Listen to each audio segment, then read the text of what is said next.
लेकिन ओवरी को ovum production के लिए ऐसी कोई रिक्वायरमेंट नहीं होती, वो नॉर्मल बॉडी टेम्परेचर पे ओवम प्रोडक्शन हो जाता है। वैसे हायर लेवल पे बताया जाए तो cervix is a part of uterus, cervix कोई अलग नहीं होता, cervix is a part of uterus. लेकिन अगर मैं सर्विक्स अलग ना लिखूं तो आप सर्विक्स पे ध्यान ही नहीं दोगे कि सर्विक्स भी कुछ होता या नहीं है, या आप बोलोगे सर ने तो सर्विक्स के बारे में पढ़ाया ही नहीं। हेलो एवरीवन, बेटा माई सेल्फ मनीष कौशिक, और आज हम दोबारा मिल रहे हैं ह्यूमन रिप्रोडक्शन लेक्चर 2 में। आई होप आपने लेक्चर 1 देख लिया होगा, जिसमें मैंने मेल रिप्रोडक्टिव सिस्टम तक सब कुछ पढ़ा दिया था सीबीएसई और नीट के अकॉर्डिंग। तो आज हम लेक्चर 2 में स्टार्ट कर रहे हैं फीमेल रिप्रोडक्टिव सिस्टम, जो कि बहुत ज्यादा इंपॉर्टेंट है। ध्यान से सुनिएगा, चीजें आपको साथ साथ याद हो जाएंगी, समझ आ जाएंगी, और एनसीईआरटी की लाइन टू लाइन हम कवर करके चलते ही हैं। ओके, तो स्टार्ट करते हैं फीमेल रिप्रोडक्टिव सिस्टम। तो फीमेल रिप्रोडक्टिव सिस्टम में सबसे पहले इंट्रोडक्शन।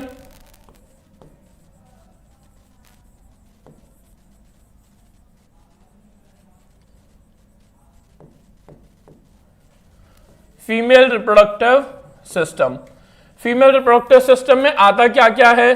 सबसे पहले हम पढ़ते हैं फीमेल रिप्रोडक्टिव सिस्टम में ओवरी, जो कि होती हैं पेयर्ड। हर फीमेल में 2 ओवरी होती हैं, और ओवरी जो होती हैं वो एब्डोमेन के अंदर होती हैं, लेकिन मेल्स में जो टेस्टिस थे वो एब्डोमेन के बाहर होते हैं, बिकॉज टेस्टिस को स्पर्म प्रोडक्शन के लिए एक ऑप्टिमम टेम्परेचर की रिक्वायरमेंट होती है, 2 to 2.5 degree Celsius lower than the normal body temperature.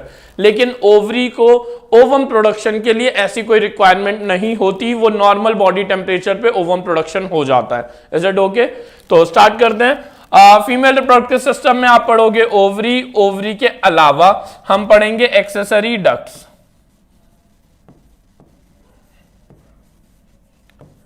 Accessory ducts में सबसे पहले आते हैं fallopian tubes, also called as oviduct,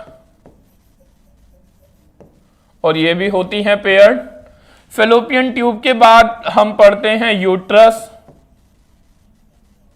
also called as womb, also called as hystera। Uterus के बाद हम पढ़ते हैं सर्विक्स। वैसे हायर लेवल पे बताया जाए तो cervix is a part of uterus, cervix कोई अलग नहीं होता, cervix is a part of uterus. लेकिन अगर मैं सर्विक्स अलग ना लिखूं तो आप सर्विक्स पे ध्यान ही नहीं दोगे कि सर्विक्स भी कुछ होता या नहीं है, या आप बोलोगे सर ने तो सर्विक्स के बारे में पढ़ाया ही नहीं, इसलिए मैंने अलग लिख दिया। और सर्विक्स के बाद आता है वेजाइना। इसके बाद आते हैं accessory glands.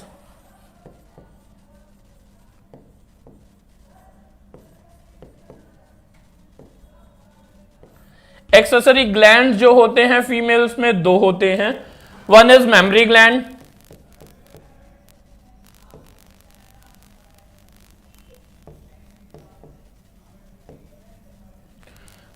Another one is vestibular gland. अब आप बोलोगे सर वेस्टिबुलर ग्लैंड तो कहीं पढ़ा ही नहीं हम लोगों ने। Vestibular glands are not given in NCERT, लेकिन थोड़ा सा एक लाइन बताऊंगा इसके बारे में, जो कि आपको याद रखनी है, नीट में कभी कभी पूछी गई है। एक लाइन बताऊंगा बस, वो याद रखना। ओके, एक्सेसरी ग्लैंड्स के बाद आप पढ़ोगे एक्सटर्नल जेनिटेलिया।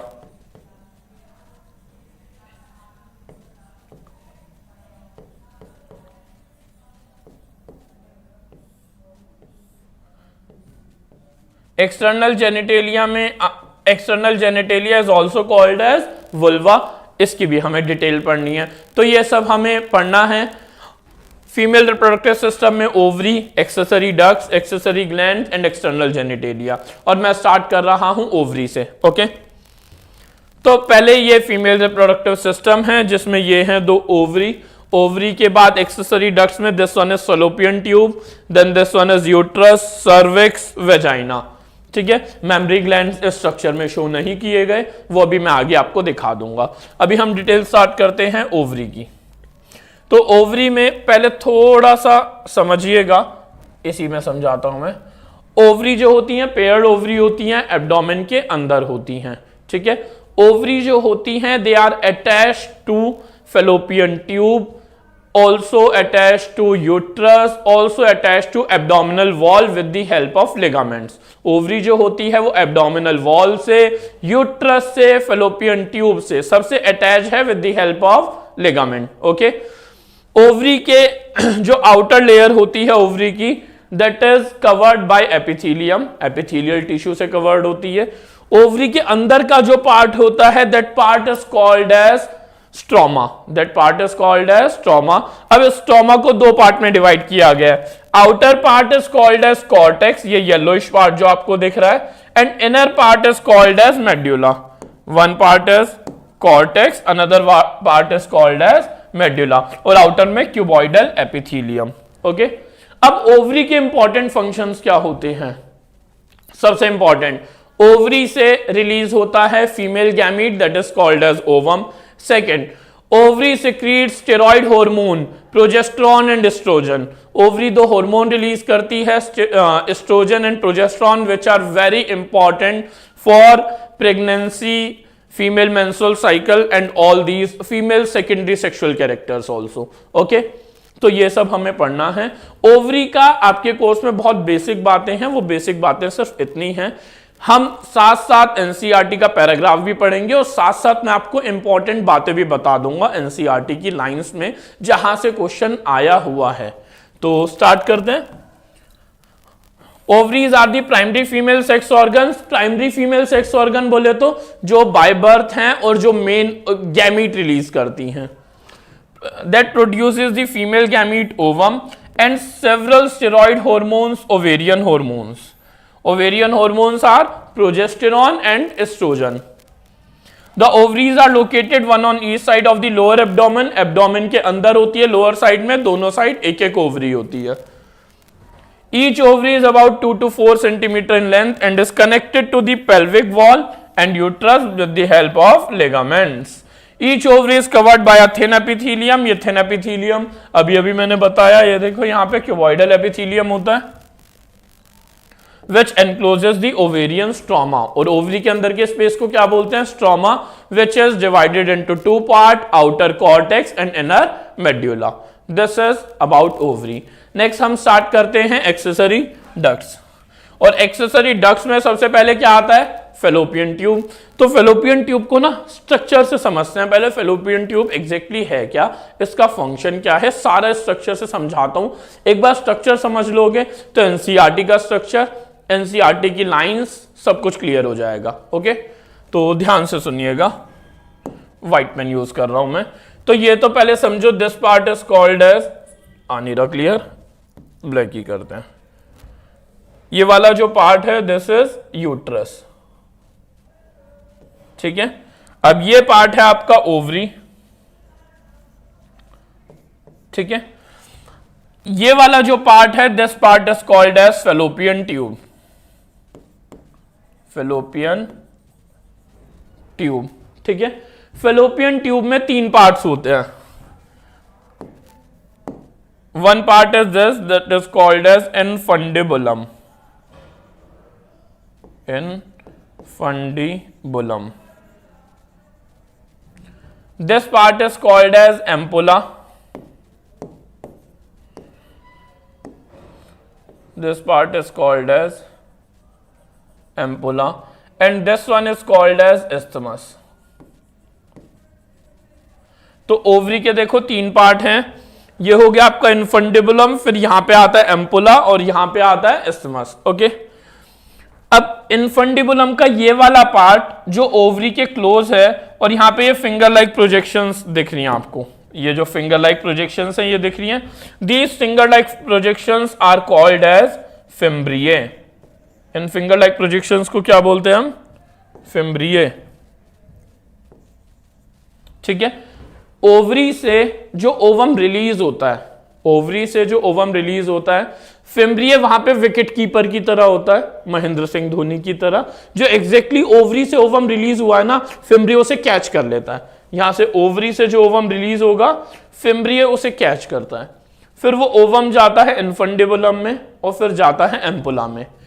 एम्पुला में जो है ओवम वेट करता है 1 से 2 दिन तक फॉर स्पर्म्स. एम्पुला में ओवम यहां पे वेट करता है 1 से 2 दिन तक फॉर स्पर्म्स। ठीक है, अगर फर्टिलाइजेशन हो गया तो जाइगोट बन जाएगा, नहीं हुआ तो ये ओवम आगे आ जाएगा एस्थमस के पास, और एस्थमस से वो ओवम आ जाएगा यूट्रस में, फिर आगे की कहानी।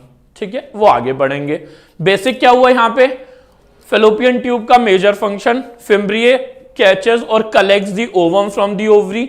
Next, fallopian tube is the site of fertilisation. Fallopian tube में भी क्या, ampulla, ampulla of fallopian tube is the site of fertilisation. Clear है यहां तक? तो ये फेलोपियन ट्यूब के बारे में बातें थी। इसे हम एनसीईआरटी के स्ट्रक्चर से देखें तो ये देखिए, ये ब्लैक पेन से, ये finger like projections are called as fimbriae. यहां पे this part is infundibulum, this wider part is ampulla, this part is called as isthmus. इसे मिला के बोलते हैं फेलोपियन ट्यूब। थोड़ा सा एनसीईआरटी की लाइन टू लाइन पढ़ते हैं। The oviduct also called as fallopian tubes, uterus and vagina.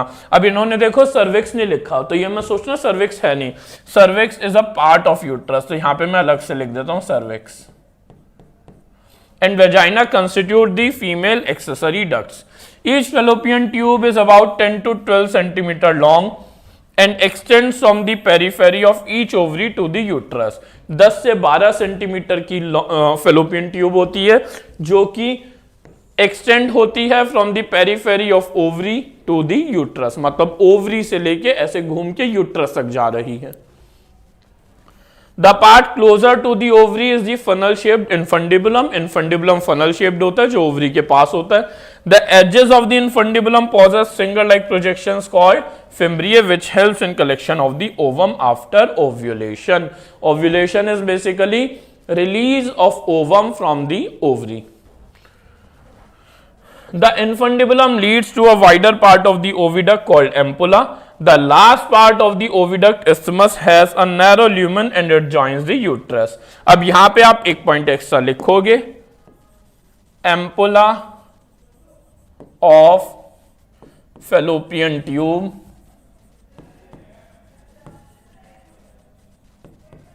is the site of fertilization।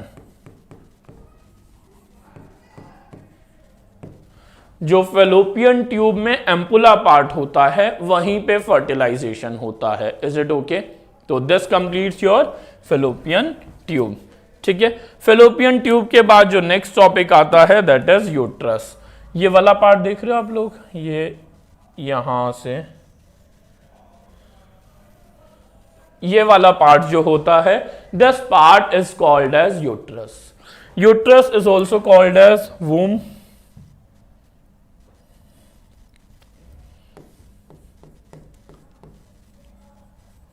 Also called as hystera. Uterus is exactly, pure Hindi में बोले तो बच्चादानी भी बोलते हैं इसे। यहां पे एग्जैक्टली जो बच्चा है वो 9 महीने तक पलता है यूट्रस में। मींस जो एग्जैक्टली बेबी का डेवलपमेंट है 9 मंथ्स का इन ह्यूमंस, वो यूट्रस में होता है। ठीक है, अब जो यूट्रस है इसमें हमें डिटेल पढ़नी है क्या क्या होता है। ठीक है, जो अपर पार्ट होता है that is called as uterine fundus. अब इसमें जो सबसे इंपॉर्टेंट है ना वो है यूट्रस की लेयर्स। सबसे इंपॉर्टेंट है यूट्रस की लेयर्स, तो वो हम पढ़ते हैं एक बार। Layers of uterus. यूट्रस की जो लेयर होती हैं वो होती हैं 3। यूट्रस की जो लेयर होती हैं वो होती हैं 3। Outermost layer is called as perimetrium, middle layer is called as myometrium, and innermost layer is called as endometrium। Okay, तो यूट्रस की कितनी लेयर हो गई? 3। Perimetrium, myometrium, endometrium. पेरीमेट्रियम का कोई मेजर फंक्शन नहीं, ये आउटर मोस्ट लेयर होती है। यहां पे मैं लिख देता हूं,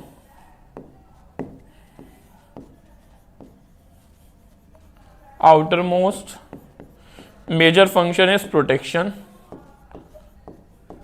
आपके कोर्स में इंपॉर्टेंट है मायोमेट्रियम। मायोमेट्रियम की आपको लाइनें याद रखनी है। Myometrium is formed of smooth muscles. अब स्मूथ मसल्स हैं तो कॉन्ट्रैक्शन होंगी।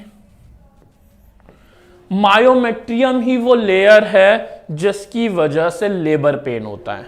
Labour pain is during delivery of the baby, mother में, फीमेल्स में जो पेन होता है दैट इज लेबर पेन। ये जो लेबर पेन होता है ये बहुत स्ट्रॉन्ग पेन होता है। इट इज इक्विवेलेंट टू 200 हड्डियों टूटना जितना बराबर होता है। मींस 200 बोन्स ब्रेकडाउन में जितना पेन होता है उतना लेबर पेन, उतना इक्विवेलेंट होता है लेबर पेन। तो myometrium is formed of smooth muscles, तो contracts vigorously during childbirth. Next one, endometrium. Endometrium is formed of glandular tissue. Endometrium glandular tissue से बनी होती है, तो यहां पे लिख देते हैं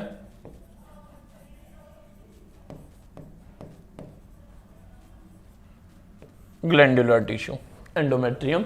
इसके अलावा एंडोमेट्रियम जो होता है, endometrium is mainly responsible for shedding during menses. Menses is bleeding phase of menstrual cycle. जो फीमेल्स में पीरियड्स होते हैं, मेंसेस होते हैं, ब्लीडिंग फेज होता है, उस दौरान जो ब्लड होता है वो एंडोमेट्रियम के शेड ऑफ होने की वजह से ही आता है। तो it shades of during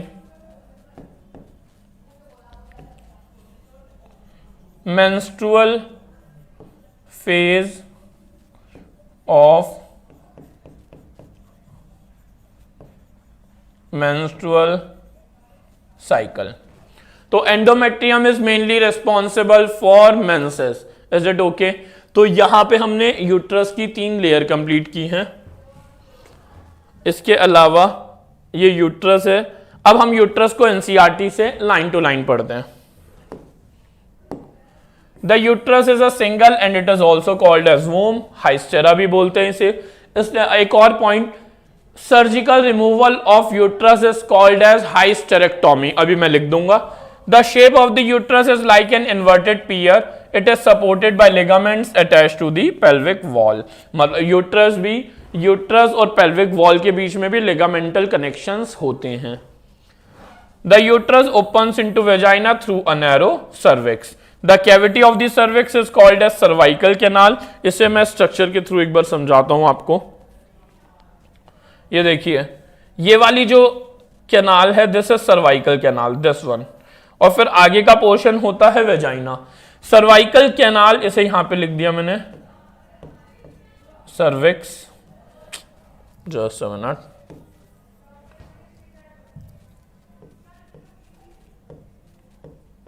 cervix और this one is called as vagina.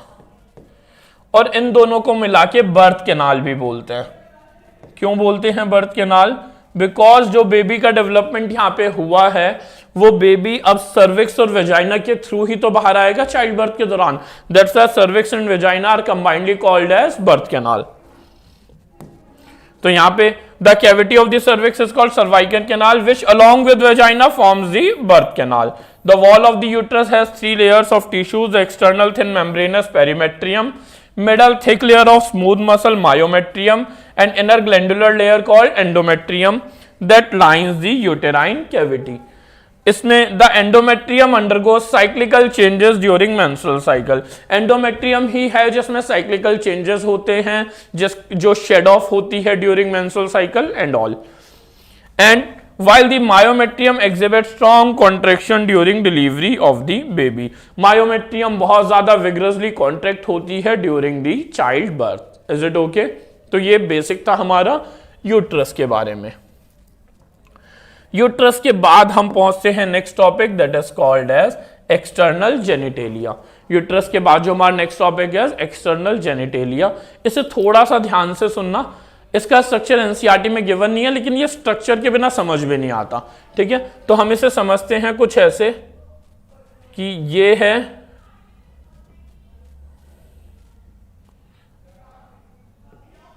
Just a minute,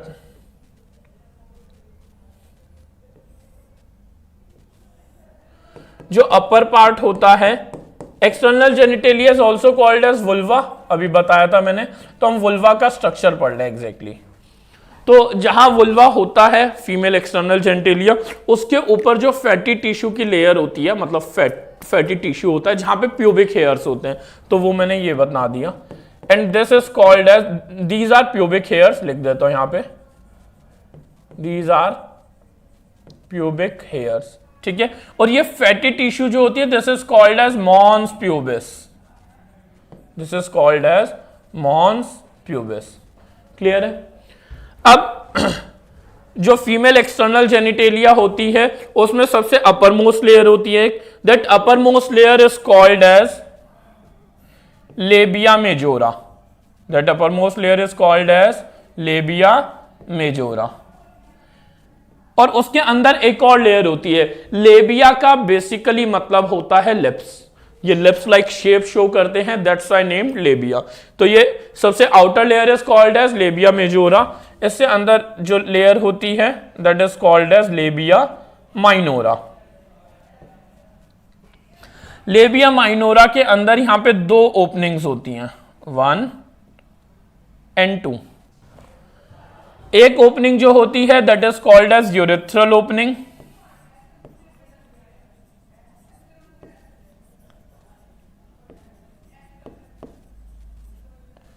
and another opening is called as vaginal opening, also called as vaginal orifice, vaginal opening और vaginal orifice। vaginal orifice के बाहर ये जो area है, this is called as vestibule, the area surrounding the vaginal orifice is called as vestibule।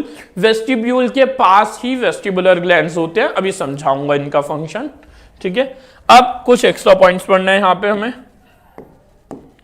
ध्यान से देखिएगा, ये येलो पेन से बनाता हूं मैं।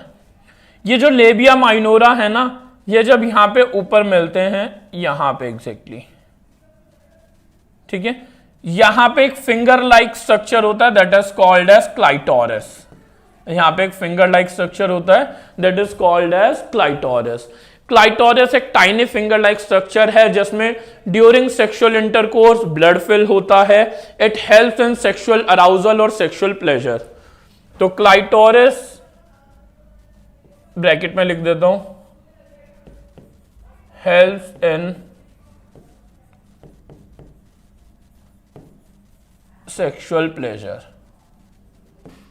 ओके, इससे नेक्स्ट एक और पॉइंट आपको पढ़ना है यहां पे, जो वेजाइनल ओरिफिस होती है, it is partially covered by a membrane like structure called as hymen, it is partially covered by a membrane like structure called as hymen. Hymen को जनरली पहले इंडिकेटर ऑफ वर्जिनिटी माना जाता था, because hymen जो होता है ऐसा माना जाता था, hymen is a partial membrane which covers vaginal orifice partially।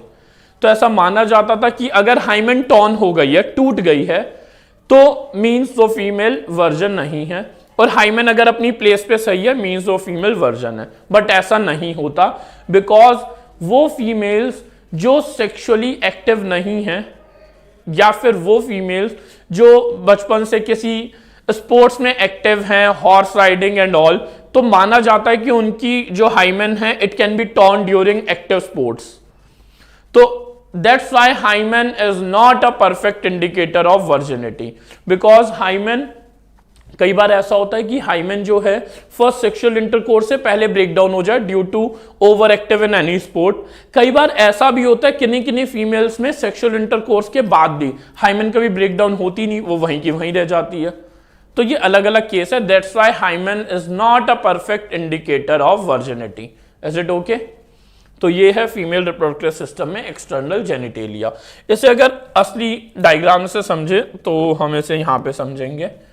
तो ये देखो, सबसे अपर ये जो लेयर है जहां प्यूबिक हेयर्स होते हैं, that is called as mons pubis. Mons pubis में यहां पे एग्जैक्टली जो वुल्वा है, इसमें ये जो आउटर लेयर है, this is called as labia majora. Labia majora के बाद जो इनर लेयर है ये लिप्स लाइक स्ट्रक्चर है, that's why word labia. Inner वाला जो पार्ट है that is called as labia minora. Labia minora के बाद हम लेबिया माइनोरा के अपर जंक्शन पे जाए, एकदम अपर जंक्शन पे, तो यहां पे देखो एक क्लाइटोरस फिंगर लाइक स्ट्रक्चर होता है। इसके अलावा यहां पे यूरेथ्रल ओपनिंग है, और ये देखो ये है आपकी वेजाइनल ओपनिंग। ठीक है, vaginal opening is partially covered by membrane like structure that is called as hymen, और ये दिस इज एनस। वेजाइना तो वेजाइनल ओरिफिस के अंदर का जो ट्यूब लाइक स्ट्रक्चर होता है that is vagina. Is it okay? तो दिस इज एक्सटर्नल जेनिटेलिया, जैसे अब हम एनसीईआरटी से पढ़ रहे हैं। The female external genitalia includes mons pubis, labia majora, labia minora, hymen, and clitoris. Mons pubis is a cushion of fatty tissue covered by skin and pubic hairs. The labia majora are fleshy folds of tissue which extend down from the mons pubis and surround the vaginal opening. वही सब lines हैं जो अभी तक मैंने आपको समझाई हैं।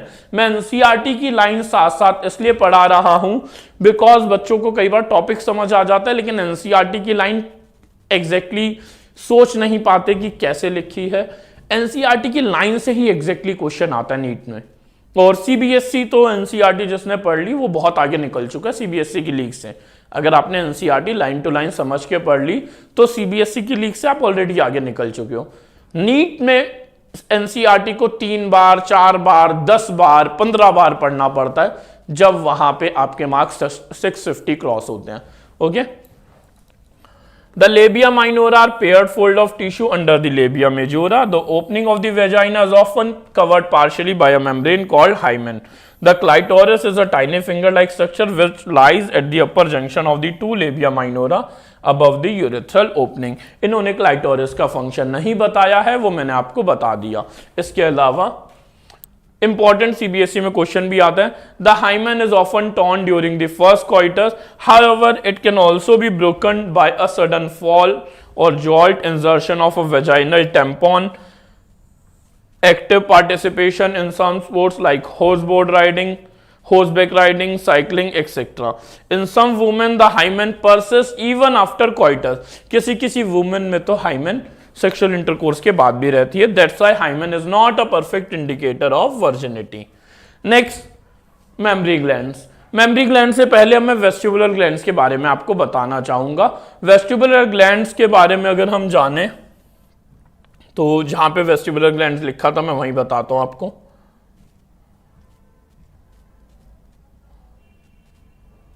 हाँ, ये रहा वेस्टिबुलर ग्लैंड्स। आपको बस एक लाइन याद रखनी है, मैं लिख देता हूं यहां पे, होमोलोगस टू बल्बोयूरेथ्रल ग्लैंड्स।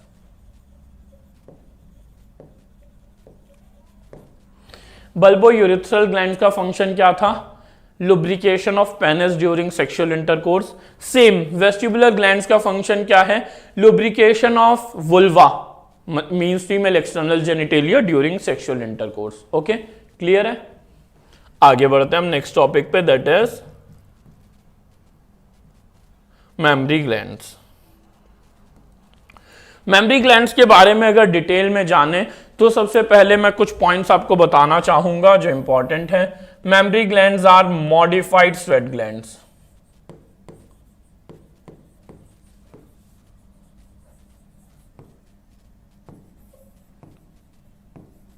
इसके अलावा मेमरी ग्लैंड्स एक तो मॉडिफाइड स्वेट ग्लैंड्स होते हैं, साथ साथ जो मेमरी ग्लैंड्स होते हैं दीज आर एक्सोक्राइन और एंडोक्राइन। ये सोचना है, एंडोक्राइन डक्टलेस होते हैं, एक्सोक्राइन डक्टेड होते हैं, और इनके पास डक्ट प्रेजेंट होती है।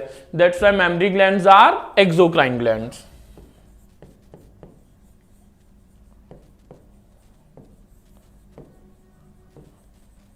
ठीक है, मेमरी ग्लैंड्स जो होते हैं दे आर फॉर्म्ड ऑफ, ऐसे लिख देता हूं,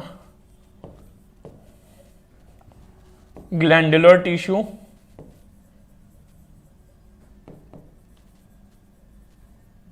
and adipose tissue.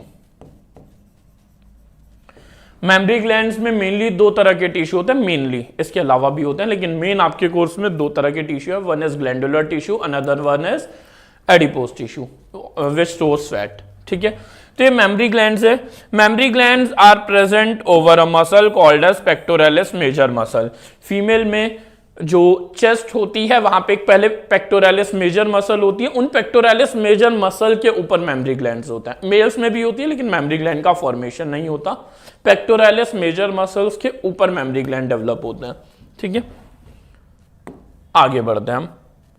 Mammary gland के बारे में अगर सोचें तो मैं आपको कुछ बताऊंगा। एक फ्लो चार्ट की फॉर्म में मैं आपको मेमरी ग्लैंड समझा रहा हूं, इसी से आपको कंप्लीट समझ आ जाएगा, बस ध्यान से सुनिएगा। Mammary glands are formed of glandular tissue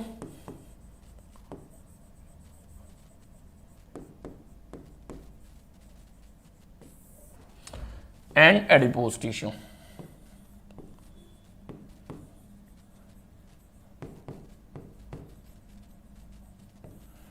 adipose tissue जो होते हैं दे स्टोर्स फैट। तो एडिपोज टिश्यू का मेन फंक्शन है determines the size of breast. Breast का जो साइज है वो डिपेंड करता है एडिपोज टिश्यू पे। तो यहां लिख देते हैं determines the size of breast. Okay, अब आता है glandular tissue.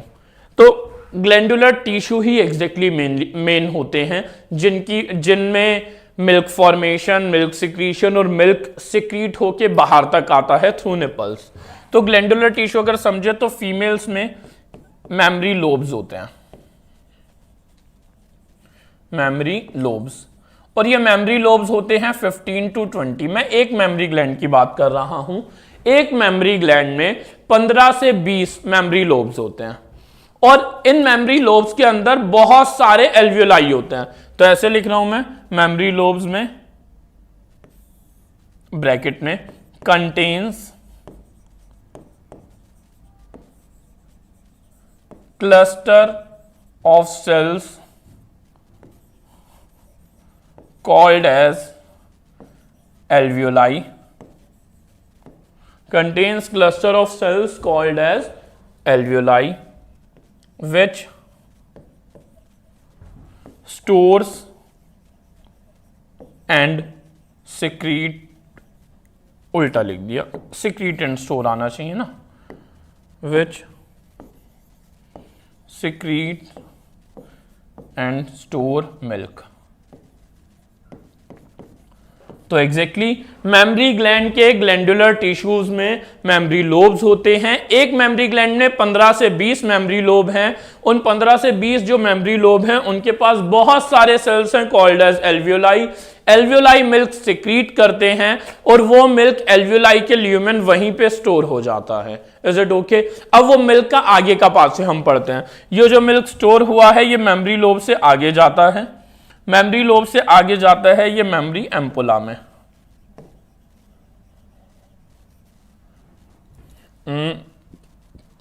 Just a minute,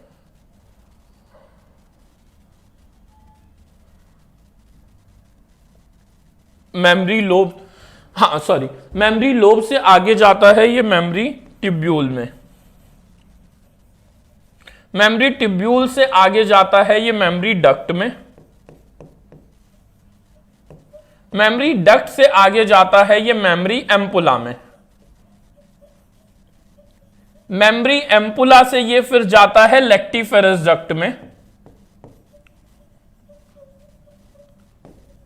lactiferous duct से ये फिर जाता है निपल्स और फिर सक्ड बाय द बेबी।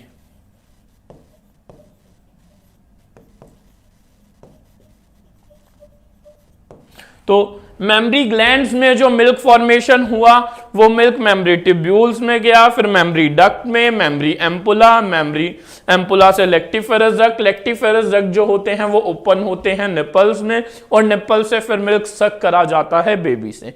अगर बेबी मिल्क सक ना करे तो फिर मिल्क इजेक्शन नहीं होता, ठीक है, क्योंकि जब बेबीज मिल्क सक करते हैं तो फिर ऑक्सीटोसिन रिलीज होता है फीमेल बॉडी में, वो मिल्क इजेक्शन कराता है। इट इज एक तरह का रिफ्लेक्स एक्शन। ओके, तो ये है मेमरी ग्लैंड्स के बारे में। अब मेमरी ग्लैंड का स्ट्रक्चर देखें तो यहाँ पे कुछ और बातें। पेक्टोरालिस मेजर मसल मैं बता चुका हूं, ये रिब्स हैं। रिब्स के बीच की जो मसल्स होती है इनका नाम भी लिख देते हैं यहाँ पे। Muscles between ribs are called as intercostal muscles. NEET के लिए इंपॉर्टेंट है, 11th में गिवन है। अब ये पेक्टोरालिस मेजर मसल्स के ऊपर ये मेमरी ग्लैंड्स हैं। मेमरी ग्लैंड में यहाँ फैट होता है। मेमरी लोब्स होते हैं 15 से 20, उनके अंदर मेमरी एल्वियोलाई होते हैं। एल्वियोलाई में एग्जैक्टली मिल्क सिक्रीट और स्टोर होता है। फिर वहां से मिल्क आता है मेमरी टिब्यूल में, गिवन नहीं है मेमरी टिब्यूल। मेमरी टिब्यूल से मिल्क मेमरी डक्ट में, फिर एम्पुला, फिर लेक्टिफेरस डक्ट, और लेक्टिफेरस डक्ट से देखो निपल्स। अब यहाँ पे एक नया वर्ड आ गया, एरियोला। एरियोला जो निपल्स होते हैं उसके सराउंडिंग में जो डार्क पिगमेंटेड एरिया होता है that is called as areola. लिख देता हूं मैं यहां पे, dark pigmented area around nipples is called as areola. Is it okay?